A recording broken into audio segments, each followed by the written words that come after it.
What's going on, comic book fans? This is Jimmy C coming back with my second video. Just want to thank you guys for all the great comments. Makes me feel very welcome. I actually just went to the Asbury Park Comic-Con.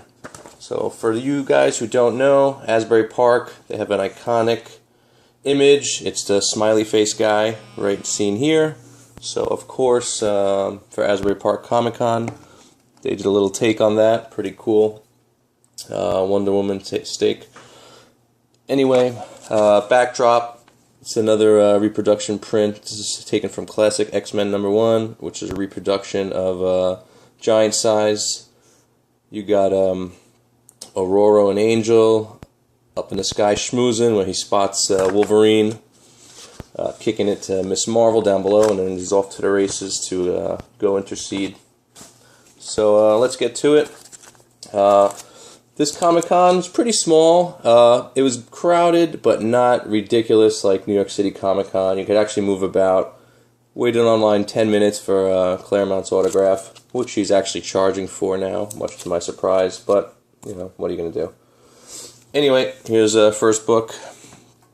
Now, I'm a Marvel guy, so, you know, born and raised. I'll dabble and buy a couple of one-off DCs here and there. This was $1, so I saw it was a #1. Can't go wrong. I'll read it, and maybe get into it. What was it also? I think it was the first Pariah and Destruction of Earth 3. I looked that up. I really don't know what that means, but, you know. Anyway, as you guys know, I'm a sucker for the milestone issues, so Batman 700, $1. I see this in a lot of videos. I know it's a McFarlane. Paid $1, $1.50 for it. I had 257 of this X-Men, so I said, you know what, I've always wanted it since I bought it originally back in the late 80s, early 90s. $1, now I got it. Saw this, haven't seen it before. It's actually listed under Cosmic Powers #1 if you do look it up. Nice Thanos book. Thanos, Houston, however you prefer. He's going around in this book, just challenging enemies, and then it ends with him trying to hook up with Terrax and free him, and then partner with him to go get into some stuff. Only the first issue, I don't really know much about it. Saw a couple of Turtles books, and they were only $1. Not worth much, but hey, the movie's coming out. I never read them back in the day, so what better reason to start now. So I got issue number 13. It was $1. Got issue number 22 was $1. Nice cover, great colors. Things are $1. Like, how can you say no?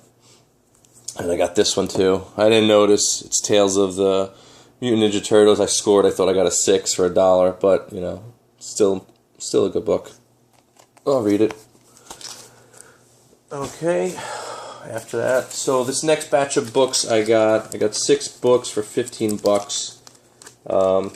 They're giving out deals left and right. You just have to ask. Not everyone asks at these things, but they're there to make money. It's a small convention.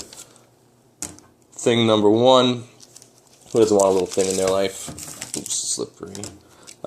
Great looking book.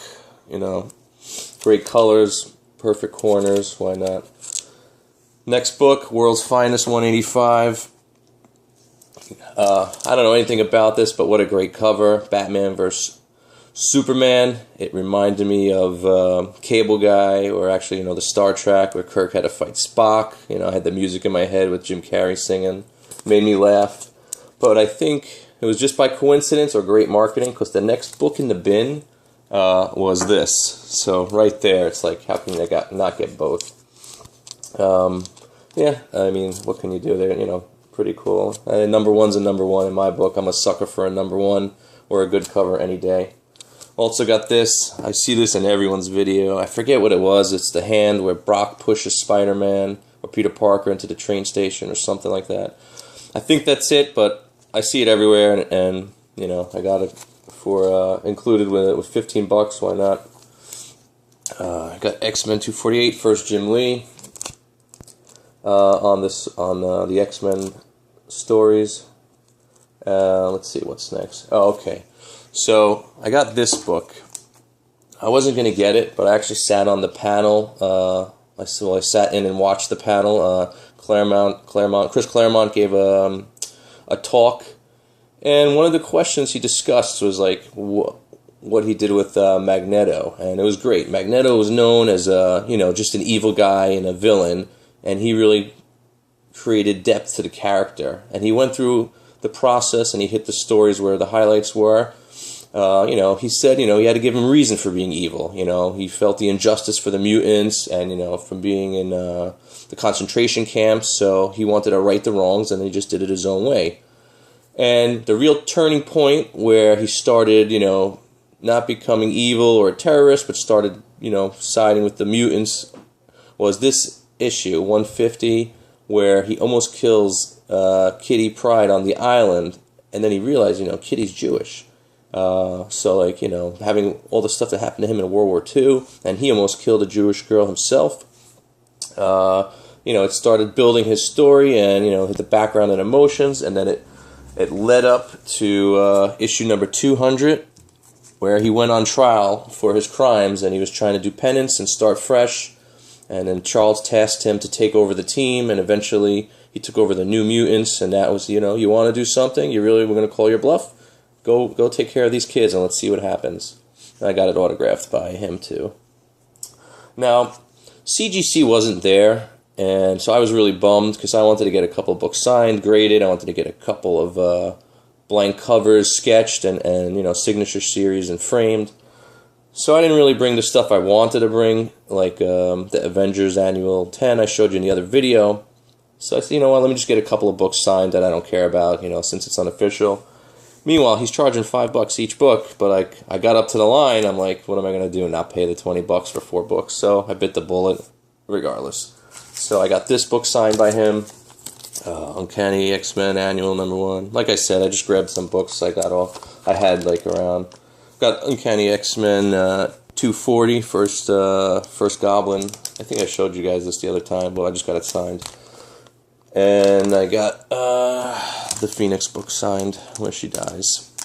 But the story was great that he told us when we sat. He's a very great guy. He loves telling stories. He's a little quirky and off. But I actually got signed. Where is it? So I told you guys he was charging. But what I do when I go to the conventions, I've only been to Comic-Con in New York twice, and then this was my 3rd convention. I like to get the pass signed. So right after this, he gave his talk, I ran up to him and cornered him, and he had to do it. I wasn't paying $5 and waiting on the line again. So I got him to sign it. I don't know where he is. I think that's him right there. But I also got a bunch of other. Jim Salcra, I think he's a Marvel editor, really funny guy. And Shanthi Nocenti, she did all the Daredevils. Got Robert Bruce. He's on that show, Comic Book Men. I think he's getting his own show. He's on once in a while. He comes by and prices stuff for them. Got Ming Chen from the show. Morales. Khoi Pham, artist. He actually did a drawing for me. That's about it.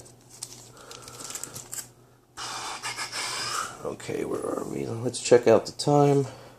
Alright, we're good. So, I also got signed, like I said, Ann Nocenti, I'm not sure how you pronounce it. Very nice lady, very talkative. Her and Jim sat next to each other. They were just yakking it up the whole day, telling stories, really entertaining the fans. You know the people who want to be there and who don't, and she definitely did. She was opening books, regaling us with stories of, each book, like if something caught her eye. So I got this signed, Daredevil 239. She loves this book. She says it's sick. I actually never read it, but I wasn't going to tell her that. And I got this signed by her too. Silver marker down there was running out, but yeah, first Blackheart. She was happy to do it. Let's see where I am. I'm all over the place. Okay. Alright, so then I actually went and I wanted to get some drawings done. So I went to Khoi Pham. I actually gave him a dealer's choice because I had All New Invaders #1 blank, Black Widow #1 blank, and Avengers Arena Murder World #1. And he said he wanted to do, you know, it's always good to give an artist the option of like carte blanche. Let them do what they want, and it inspires them, and you just hope they just do that little extra more than they would a guy who just comes and like spits out what they want, gives them money, and walks away. So I gave him All New Invaders #1, paid him, I came back, and boom, he blessed me with a pretty sweet Winter Soldier. I guess he's inspired by the movie.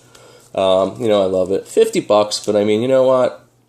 It's awesome. I wish CGC was there and I could have got it, you know, graded, but hey, that's still something I'm going to keep and cherish. I love it.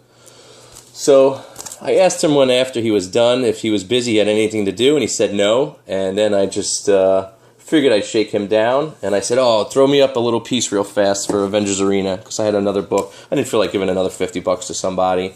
So he did it. You know, I'm not crazy about it, but hey, you know what? He took the time, a few minutes to do it. I got nervous because he was taking really long, and I wasn't paying him another $50. So I said, bro, just 5 seconds, real fast. He goes, no, don't worry about it. I was expecting, that's Hazmat. I just thought he was going to do like a real big, you know, the helmet with a little gloss and, you know, Asian type eyes, and, you know, throw the little radioactive symbol and call it a day. But this is what he did. Whatever, he didn't charge me, and it was nice to do it. So, other book I got done was Black Widow. I love this book. Story I like, you know, it's plugging along, but Cliff Chang, for you guys who don't know, he's doing Wonder Woman currently, drawing it. This guy graduated from Harvard, got a degree in visual art and in literature, so pretty smart cookie and very talented artist. So I went up to him, and he was like, I was the first one there. He didn't even know. He didn't even know a price. So he said, you know what, $40. I didn't even argue with him. Like, I was gonna tell him 20, but I said, you know what, it's worth it. This guy's good. So I came back, and boom, this is what he did for me. I love it. I think it's great. Only thing I could say is, you know, maybe if he colored the hair in red, that would have been sweet. But hey, I love it. You know, I like that the fact that he marked it Asbury Park. We know where it was. But you know, I love this drawing. Great piece. Highlights hit everywhere. I think that's about it. I bought a stack of. I got a stack of 30 more books. I got $1 each, but maybe we'll save that for another day. You know, we're about at the 12.5-minute mark. Once again, thanks for everyone's support, and I hope you enjoy the video. Asbury Park out.